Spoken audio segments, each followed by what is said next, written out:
Well, good afternoon, everyone. Welcome to 2026 and welcome to another season of Cultivating Ideas, our webinar series here at Austin Presbyterian Theological Seminary, where we showcase the best and brightest ideas of our faculty and our staff. And today we are in for a very rare treat. Not only my coworker, but someone I regard as a sister and friend.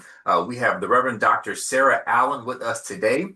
She's going to be talking about resilience and pastoral ministry. The Reverend Dr. Sarah Allen serves as Associate Dean of Ministerial Formation and Advanced Studies here at Austin Seminary. Prior to serving at the seminary, she served as the pastor for children, youth, and families at First Presbyterian Church here in Austin, Texas from 2007 until 2021. She received her Bachelor's of Arts from Austin College in 2003, her MDiv from Austin Seminary in 2007. Shout out to the alums, and she's a double alum, also receiving her DMin from Austin Seminary in 2019. An ordained PCUSA minister with a passion for equipping faithful leaders for sustainable ministry, she serves the larger church as a retreat leader, curriculum writer, and summer camp chaplain. Sarah and her wonderful husband Cam are the proud parents of three fabulous children. Together, they make up the sloth hiking team and enjoy long, slow hikes in God's beautiful creation as often as possible. Sarah loves curling up with a good book, doing energizers, enjoying an ice cream cone, and it has recently taken up hip hop dance. So, the hip hop Reverend Doctor herself talking to us today about resilience and pastoral ministry. By all means, Sarah, take it away. Thank you, Sean. And nobody get it twisted. I'm terrible at hip hop, but it is a practice that I have begun in the last several months as a way to kind of practice being in my body and moving. And even though I'm no good at it, it brings me a deep joy. So maybe you have something that you are no good at it or an amateur that also brings you deep joy. And if you do, we'd love to hear about it in the chat. So I'm delighted that y'all are here. I see some of my coworkers and friends, and then Juan is here from McAllen this afternoon, and I see Emanuela, one of our students. Our topic is one that we have taken up before at the seminary, particularly in my convocation speech at the start of this school year, and yet it's one that continues to resonate and be necessary not only for those of us who are in theological education spaces and in formation, but as folks move into ministry, and I hope that even if you are not serving as a congregational minister or that you don't intend to in your future, that what you learn today will still be helpful for you and meaningful for you. So, as we begin, I want to invite you into a posture of prayer. And so, what I'd request that you do, I can't see you, so I don't know if you're going to follow through, but do this as you'd like. Ground your feet into the floor. You can put your arms kind of in a receptive posture if you'd like.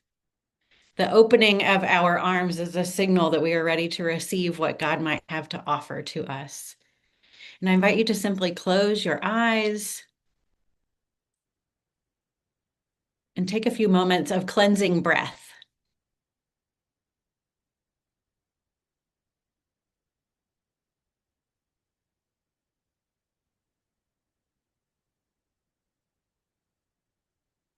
And this time, as you breathe in, I invite you to share a name for God. The name that I am going to use this morning or this afternoon is loving God, but choose your own.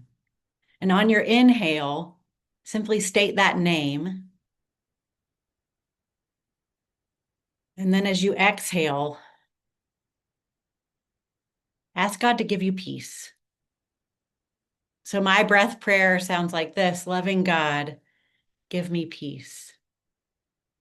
You don't need to say it out loud, just say it in the rhythm of your breath.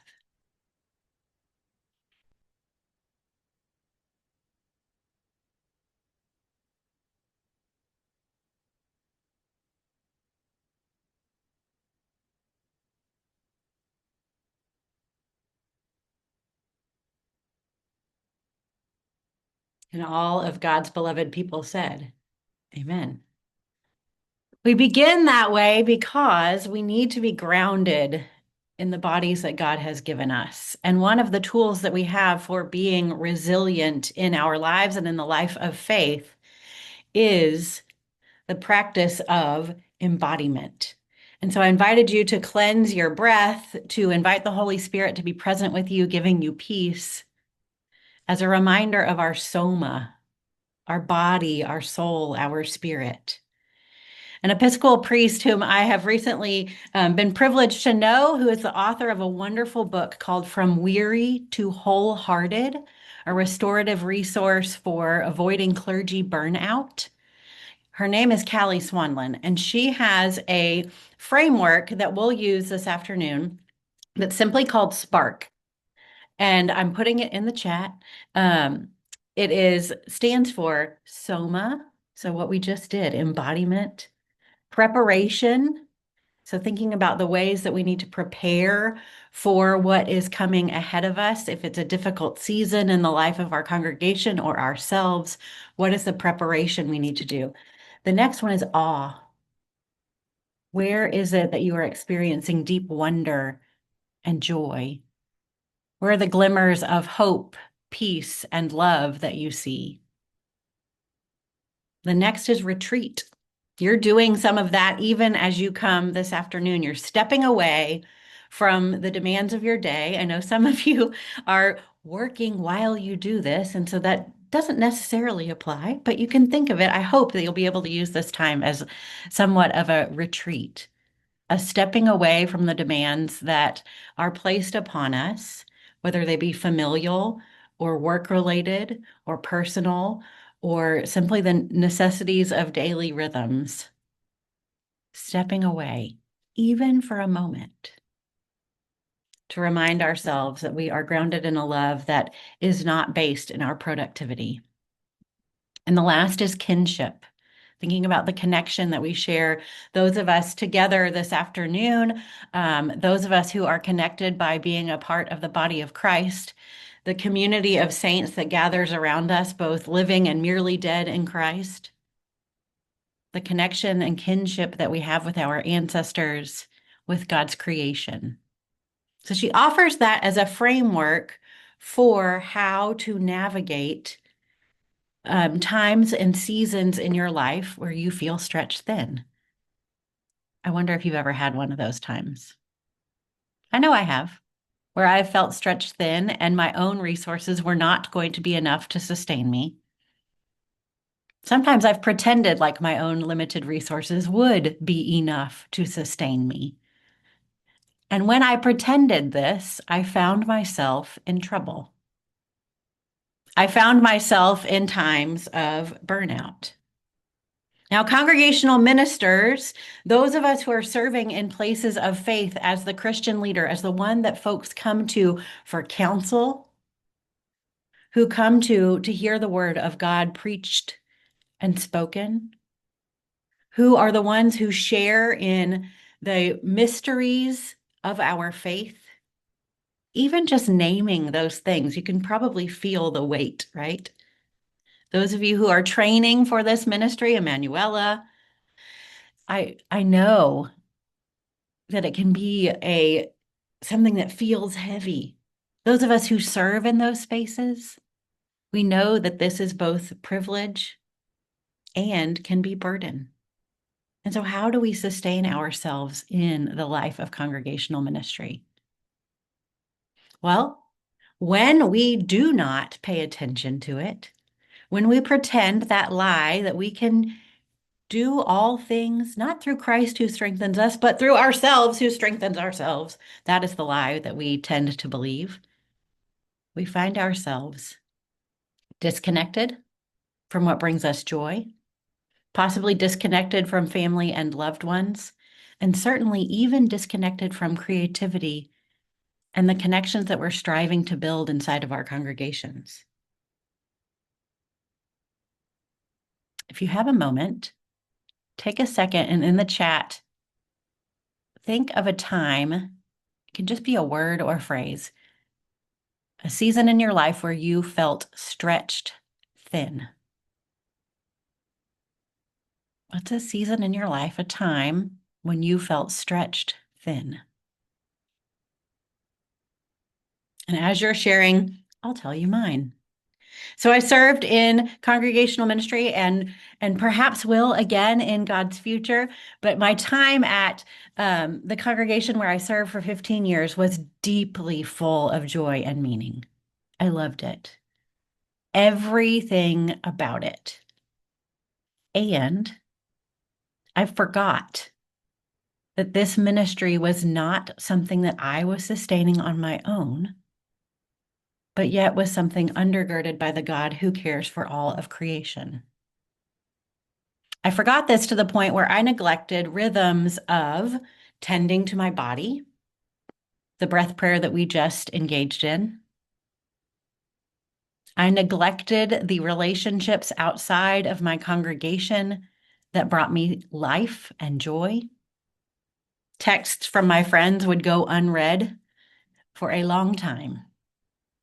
I would say, no, I can't meet because we have a Christian education committee that they said I don't need to be at, but I really do need to be there because when I'm not there, then it ends up that they, go all over the place. And I really need to be there to talk about Vacation Bible School. Ooh, yeah, I'm seeing all of y'all's stretched thin seasons, even some that are right now. I neglected all of those rhythms, even while I was telling others that they were worthy of those rhythms, that those rhythms were ones that would sustain them in daily life. I told a story in the convocation speech that I gave this fall about the toilet rager. And if you were there, you might remember it, but I will give it to you again. I was sitting in my office. It was one of those days where I'm trying to prepare for a sermon and do the curriculum for Sunday school that Sunday and look forward to Vacation Bible School. It was close to Easter. I had just gotten off the phone with someone whose husband was in a bicycle accident, and I needed to go to the hospital to make that visit. That person was the family member of two of my youth in the youth group, so it was someone I was very close with. Walking towards the door to go make that visit, and an older gentleman in the congregation comes up to me, irate, just fuming, and says, "The toilet is broken, Sarah. What are you going to do about it?" Except he said it like this: "What are you going to do about it?" And I thought to myself, well, I know nothing about plumbing. I know a lot about prayer. Maybe I could pray over the toilet. Thank goodness I didn't say this out loud. He went on to talk about how it was close to Easter and we could not have visitors coming if we had a broken toilet. The toilet was clogged, and what was I going to do about it? I at least had the wherewithal not to explode right then and there, but to get into my car and explode and say things like, "God, why on earth does this person think that I am responsible for the toilet? And why do I need to be the one that makes sure the Vacation Bible School volunteers know what they're supposed to do? And I'm supposed to preach next week, and I'm on this pastoral care visit, and I've got a baby at home, and I've got a toddler at home. And when is it all going to stop?" And I just sat there and railed at God.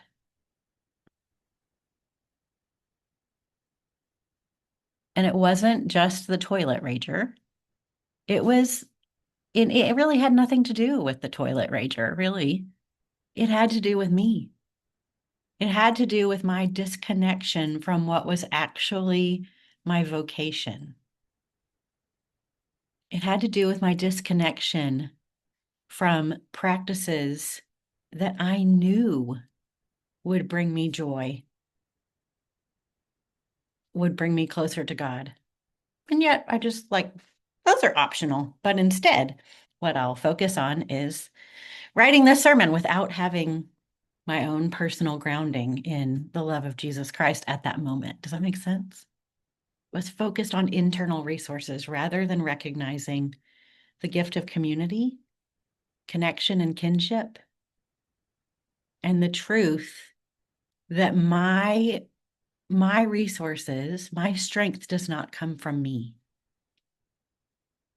but comes from the source of all strength and all peace and all love. Jesus Christ and God, the Creator. So, as I moved from, and I had many other wonderfully meaningful opportunities to serve and to care for the people at First Presbyterian and to serve God there. It was deep joy. I learned better practices. And I want to share some of what I've learned both through personal experience as well as through study with you this afternoon. There is research done by two sisters. You may have seen this book. It is popular in the zeitgeist. It's called Burnout: The Keys to Unlocking the Stress Cycle. The sisters are Emily Nagoski and Amelia Nagoski. One is a psychologist. One is actually a musician and a professor of music.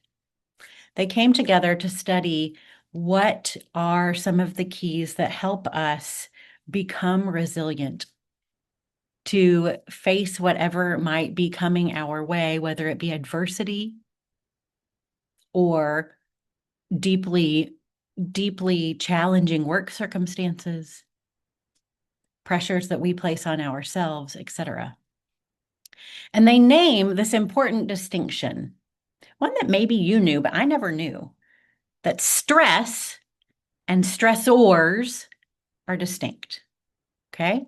So, for example, when we stand up to preach, that's a stressor. Well, it is, at least for me. I don't know about you, but when I stand up to preach the morning's message, that is the stressor that is taking place. The stressor then ends, right? And I think, oh, good. I'll be great. Once I've preached that sermon, be good to go. Here's the problem. If I don't deal with the stress that has built up inside of my body, it will continue to linger there. It will continue to linger there and it will affect, perhaps the next conversation you have with a loved one. When you think, oh, well, I preached that sermon, so now I'm good. But instead you come home and this may never happen to you, but become angry or biting towards a loved one.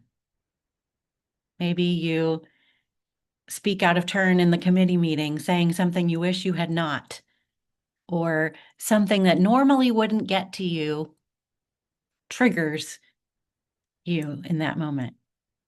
We haven't let the stress cycle complete. Their argument is that we have to release the stress that we have every single day. That's the part where I'm like, oh, every day? What if I just chose to do it once a month? How does that sound? That would fit better into my busy schedule. No. It turns out that just like prayer, releasing the stress cycle is a daily practice and habit. The number one way is the way that Estella named at the beginning, something that sustains her in difficult times: walking, moving your body. It doesn't have to be walking. It could simply be stretching your arms up, out to the side, down, just moving. Take a moment and move. I don't care what you do. You can do something wild and crazy. You can stand up like I'm going to. You can sit back down, take a second, and just move. Intentional movement, whether it's 10 seconds, a micro movement, to the longer walks or exercise that you may choose to do. Not only or not even primarily for transformation of your own physical body, but for the release of stress. So the number one way is movement. Now, the number two way is connection. Personally, I combine those two. You may also. Connecting with a lifelong friend while on a walk. Maybe it's through, I use Marco Polo all the time because I'm a woman of a certain age and we Marco Polo each other. And so I'll walk and listen to my best friend who lives in Dallas's voice memo for 10 minutes and then say my own. But here's the congregational ministry caveat there. This connection is not with the connections that are going to sustain you in times of burnout or that are going to help you avoid it. It's not the connections that you make inside of your congregation. Yes, those are essential. Those having life-giving, strong relationships with the folks that you serve is important. And yet, that's not the relationships that I'm talking about here. What I'm talking about here is the people of your heart. So take a second and just write down, who are 2 or 3 of the people of my heart?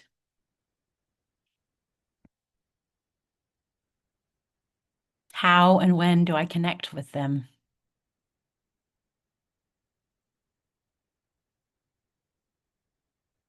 If this connection is to be daily, then we have to find ways to connect with. Some of us live in homes where there are others in our family unit. Some of us live on our own, and we don't necessarily have that built-in community at home. And so, how do we find pockets of connection? At the seminary, we've begun eating together at meal times more intentionally. And most of the staff and faculty who sit at tables take time to not talk about professional activities while at lunch. And that to me is one of those ways that we can frame connection with those with whom we work.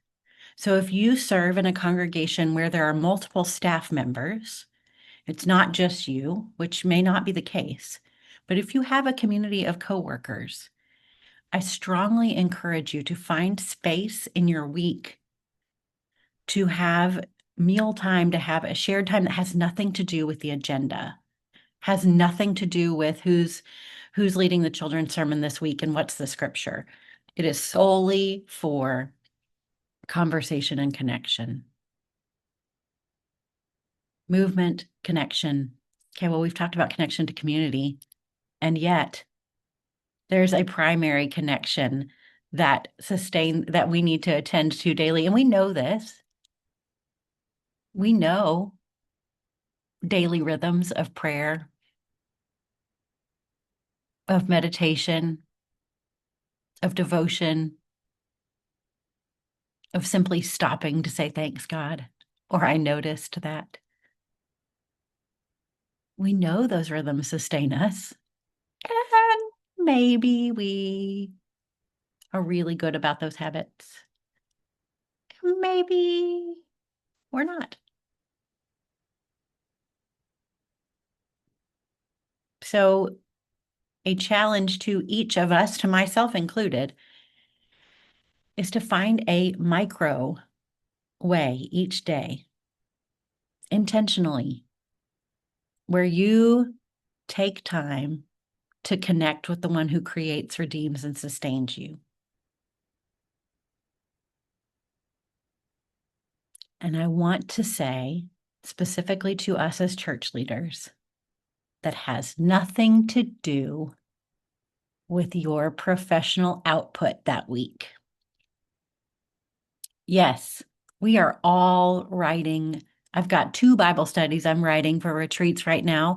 I've got class that I'm preparing for. All of those pieces, sermons we're writing, all of that is spiritually renewing. And yet, none of that work is for the purpose of renewing my spirit and my soul. It is service to community, an incredibly essential and important part of ministry. And yet, I cannot serve from an empty cup. I can't pour from an empty cup, right? We've heard that before. Find a way to connect daily with your Creator. You all named some of these ways that you already do this. Gardening was one that Angelica named. Listening to music, whereas a couple of you, I think Juan and Gary, both named that. walking, connecting with friends, moving your body, dancing, even poorly.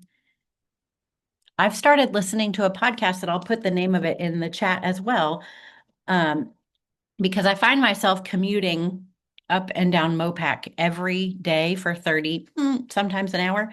And I know that I want to come into my office or leave my office in a place of groundedness and centered in love and God's spirit. And so the podcast that I have recently been listening to the past several months is called Pray as You Go. And it's written based on the Roman Catholic lectionary, but each day it's 12 minutes long, typically, sometimes 13, has music to begin, and then walks you through Lectio Divina on the daily lectionary of the day, and then has some reflection questions that are guided for you. Perhaps that resource is one that is helpful for you. Another is that breath prayer that we did. Angelica, you could do that while you're gardening. Maybe you already do. Another is praying in color. You probably are familiar with that. It was made popular by a woman named Sybil Macbeth years ago now. Um, but praying in color is doodling. See these doodles that are behind me? These were created by a woman, Eleanor Jacks, who that was her prayer practice, was to color. And while she colored, to pray for particular people, situations, and needs. I tend to think in like pray in words rather than an image. And so I usually will write, for example, the name Joshua, which is my cousin, and pray for Joshua and then draw the things around why it is that I'm thinking about him. But it helps me and perhaps will help you find a way to be tangibly connected rather than simply folding my hands and bowing my head, which can work and is prayer, yes. And yet, when we pretend it's the only way to pray, we can ignore it because we've got things to do, God. We got to keep moving. Lastly, is creativity. And again, remember, these are daily. Now, creativity for adults sometimes is a challenge. It seems that when we were children, we recognized the innate sense of creativity and wonder. We were able to imagine scenarios that were not taking place and put ourselves deeply in them. We would play the piano. We would dance. We'd sing. We would try out creating trees and gardens, even if they didn't look necessarily like trees and gardens. And then that voice came in our heads that said, that's not very good. Look at the one that Estella did. Hers is much better. And we started that comparison. We started to think it had to be good to be worthwhile. But we are created in the image of a creative and creating God. That means that each one of us is innately creative.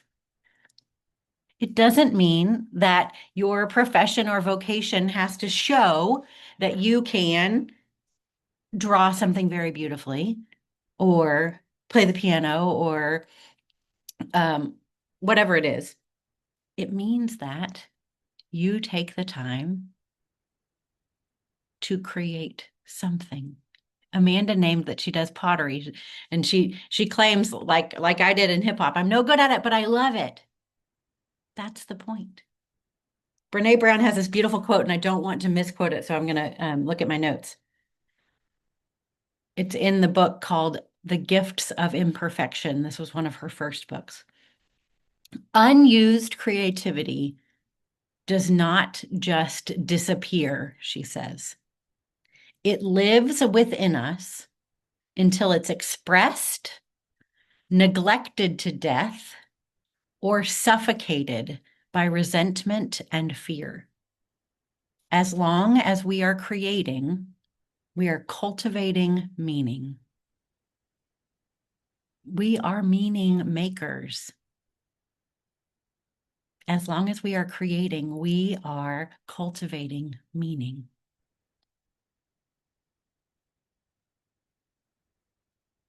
What are you creating? How do you express that creativity? Whether you think it's good or you'd never show it to anyone. You can tell us about it in the chat if you want.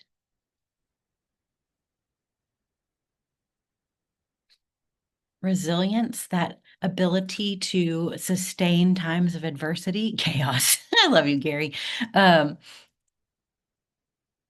I also create chaos everywhere I go. That resilience, that ability to sustain times of adversity. Mary Elizabeth Clark, who wrote her doctoral work on this topic, talks about resilience not being a personality trait, but rather being a series of practices that are integrated into one's daily rhythm. And again, so that I don't misquote her, in her work, Clergy Resilience Model, she says, resilience is not a personality trait. It is a process. It involves meaning making, self-awareness, supportive relationships, here, those connection, creativity, um, self-care practices, adaptive coping strategies, and spiritual anchoring.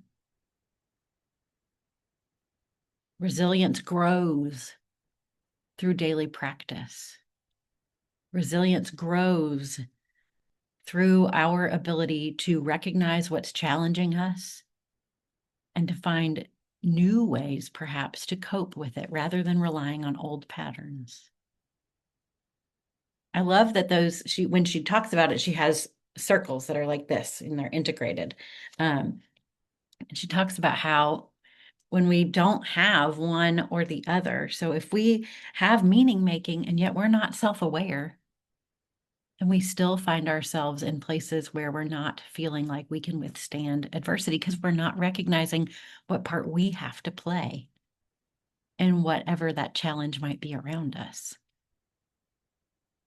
I'll put the 6 in the chat as well, but I find those to be really helpful, in particular in relationship to the movement, connection, and creativity, which are the top 3 ways the Nagoski sisters talk about are the keys to releasing our stress cycle. So friends, it starts small, resilience. It starts by, and sometimes I listen to this podcast called The Lazy Genius, and I love her in case you need a new podcast. But she talks about how sometimes small things are annoying because we're like, well, it's just small. So why does that matter? But it grows. Like Gary was just saying, resilience grows. Good name for a song or a sermon title. Start small and builds and builds and builds until we are people capable, grounded in God's love, able to sustain through both the high peaks, not high valleys, and the low valleys that may be before us. I'm so invested in resilience, particularly in clergy and new clergy, that we have put a grant proposal together that was accepted by the Lilly Foundation that will focus. One of the aspects of it is on new ministers in 0 to 3 years of ministry and how we can help foster resilient practices so that they have lifelong and sustainable ministry. Another aspect that I'm working on is for my friends that are here in seminary at this time. And what are we doing as part of the co-curricular work across the seminary curriculum that forms these practices of resilient faith? And so if you're interested in hearing more about either of those, I encourage you to reach out. We will be building clergy cohorts later on this year, now that we're here in 2026. And I'd love to explore whether that fits for you or whether it fits for you to serve as a facilitator. That's all I have. And I would love to open it up to your questions, reflections, the things that you want to say. Sarah, I disagree with you, all of that. Thank you, Sarah, immensely. I'll give you just a minute or two for some vocal rest and water and catch your breath. Absolutely amazing, as always. Thank you, Sarah, so very much. As Sarah said, we've got a couple of moments for questions. And so I want to invite you, if you've got some questions you want to be able to ask, go ahead and drop those in the chat. If you are feeling confident and you want to verbally ask the question, I'm going to ask you to both turn your camera on and unmute. So that way we can capture both your face and your voice for the recording. So it can go in our archives. We'll take a couple of moments for questions and then we'll go from there. As always, in my custom, I'll give the audience a chance to be able to think about some things. Sarah, my question for you, and we've kind of been having these conversations, I think, in the office for a minute, but definitely want to pick your brain in light of what we're seeing now. My friends and I, we've been having this conversation, really, I feel like kind of all of us that are in this age and stage of life. And as we kind of look back at what our elders were able to accomplish in terms of they had less technology, less connectivity, arguably less resources available because we've got the internet, we're in far more ecumenical or more diverse contexts. We just have more resources, as more time and more opportunities to be able to do things. And at the same time, too, it feels like our capacity has diminished significantly. Mm, Like they did more with less. We have far more and we're doing less. And that's not just pertains to ministry. I just saw a video last night and it talked about it was Michael Jordan and Magic Johnson and Larry Bird, and they talked about this current roster of folks that are playing professional sports. How a lot of the NBA players, they want more money, but they're also playing fewer games. They're not interacting with fans as much anymore. Like we've just seen a social shift that's happening in terms of our capacity for things. What do you think is contributing to that? Do you think that we just lived in an unhealthy society and just weren't aware of it? And now that we've learned more, we're trying to have better habits in terms of protecting ourselves? Is it a mix of that and also we just have not been healthy for some time and it's starting to catch up with us and that's leaking into the church? I'm very curious, yeah, if you could share some pastoral insights, kind of what's going on with us and our capacity for this. We're talking about resilience and burnout a lot more. Is that because of the culture in which we live in? Have we just not had healthier practices? Any pearls of wisdom you can glean there? And then, folks, if you gosh. got questions, drop those in the chat. Yeah, and say them. We're a small group. I hope that you'll vocalize. I think I know almost everyone on here, so come on in. I would say, I mean, it's complex, right, Sean? And you point to lots of that. We've got so many opportunities to connect, and yet so many of those, as we've talked about, are shallow.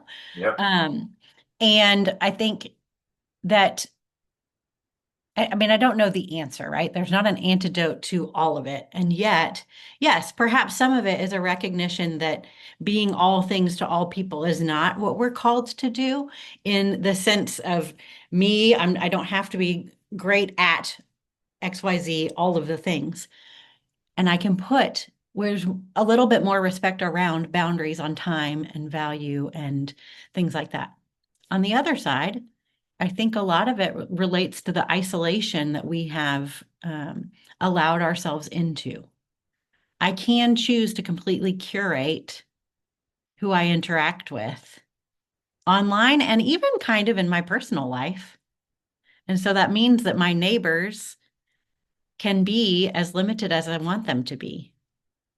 And then that disconnects me from the needs of my neighbors, which in turn it doesn't help. I mean, you talked about capacity building. I don't think that helps us build capacity if we're ignoring the diversity that is present among us. But I wonder also, like, is productivity the goal? And I have a lot of issue with that. So, um, yeah, we have to be productive people in some sense, and yet that's not where our worth lies. And so how do we separate that? Is part of some of the wrestling that I find myself doing. And I started listening to podcasts in Spanish recently to help myself like get back into using Spanish. Yes, mis amigos. And I was listening to one last night that was about procrastination. And one of the things that the host was talking about was how many videos they had watched about this particular topic, and yet they'd never tried it. And so they wanted to, I can't even remember what the thing was, but they really wanted to do this thing. And so they procrastinated doing it, by saying, oh, well, I'm learning about it. I'm watching all these things on it.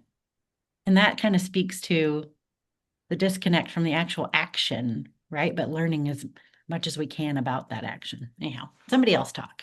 Yeah. I'm very familiar with that podcast. It's called Sean's Life. I do that all the time. So yes, absolutely, it's very helpful. I love how you name the complexity of it too, and just name it. It's not one thing, it's multiple things, right? It's us as individuals, it's the culture and context in which we live, it's our theological formation, it's how we think about productivity, it's all of those things. So absolutely excellent. Amanda has unmuted. I believe she's got a question for us. Go for it.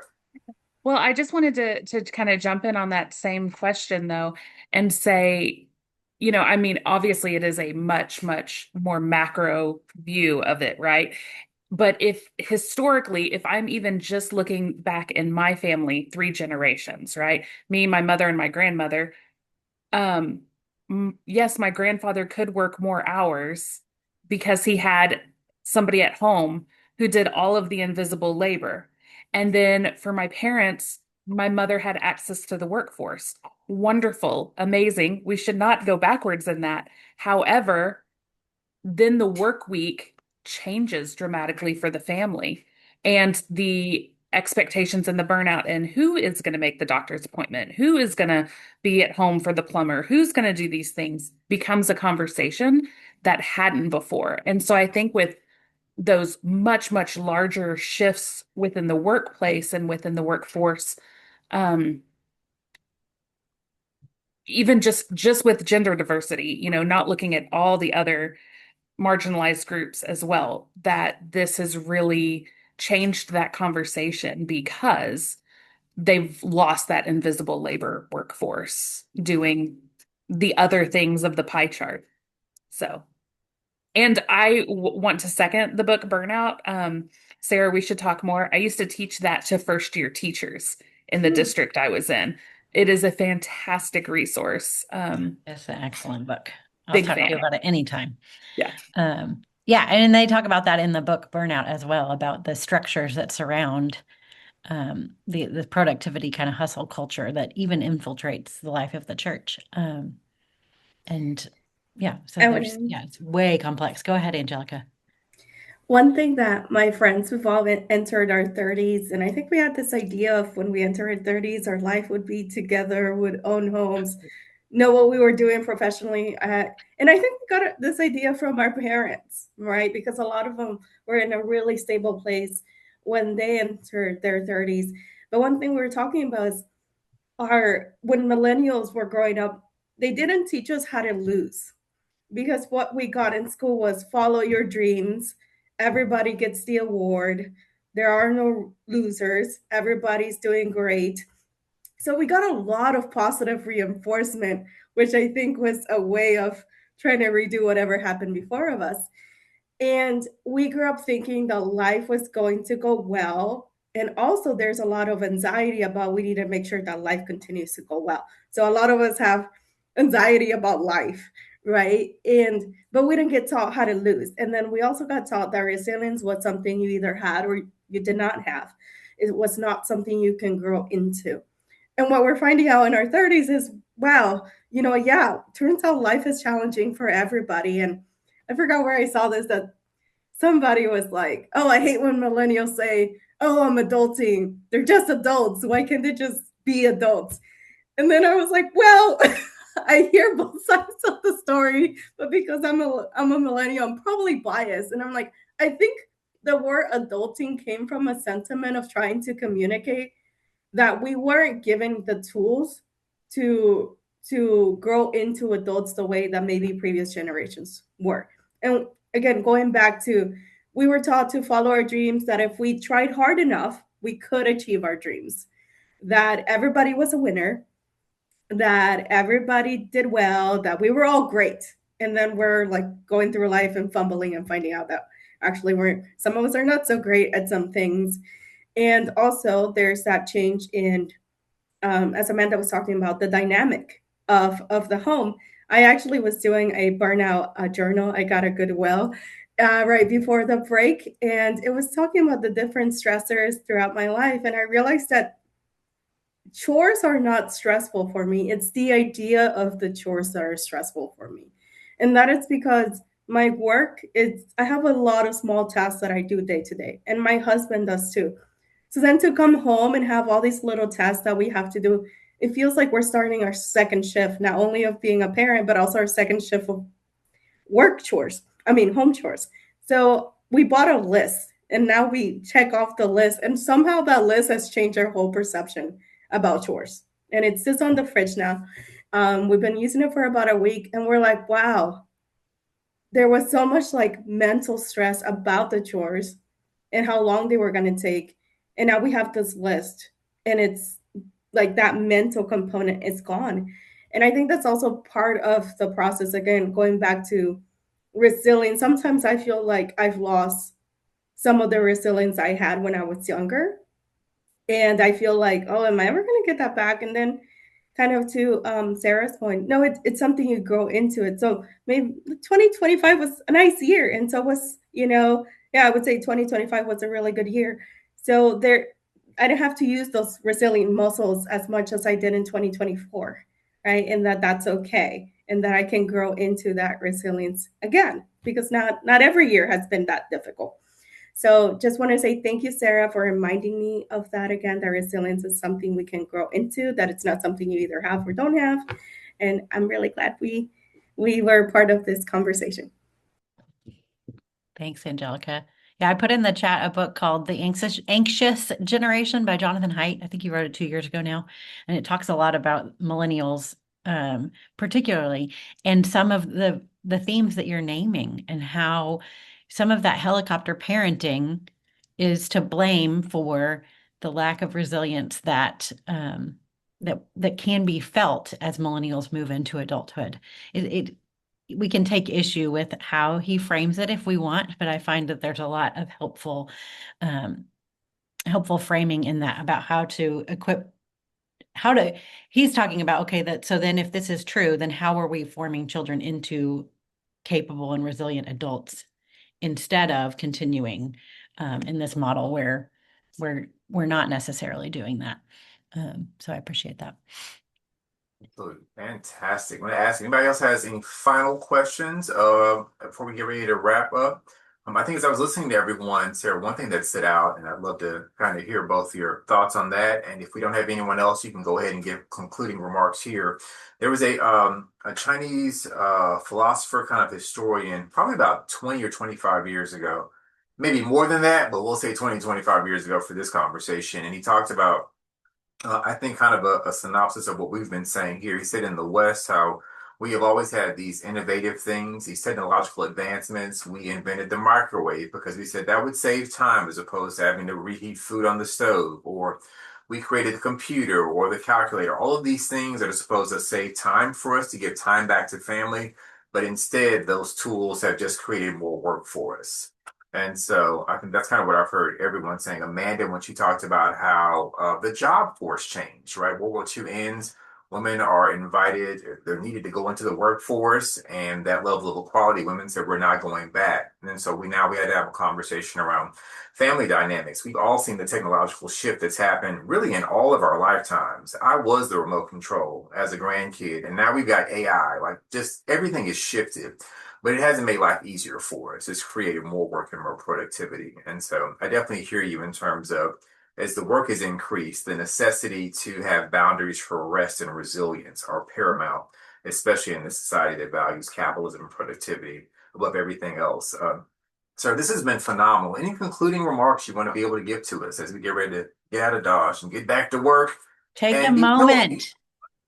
Take a moment as you leave for retreat, whether it's just go outside and walk for 5 minutes. Claim that time. And I mean, why do you think I'm smelling the baby on my I know today? you are doing retreat right there. It's my favorite kind. Restorative baby holding is the best. James, we're so glad you're here. But I really do challenge you to find ways to, whether that spark practice framework is helpful to you, or if it's helpful to remember the move, connect, create as ways to release that stress cycle. Find a daily rhythm of connecting yourself with the divine and connecting yourself with others and your creative spirit. Thanks for being here. Thank Absolutely you. wonderful.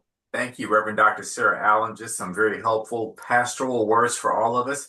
I hope that you will take an inventory of your posture and how you are doing today and what your immortal soul needs, and that the words that Sarah has spoken, they will fall on good soil. You'll take care of yourselves because when you take care of yourself, a lot of things will take care of themselves as well. So thank you all immensely for coming to Cultivating Ideas. We will see you again on the first Thursday of February.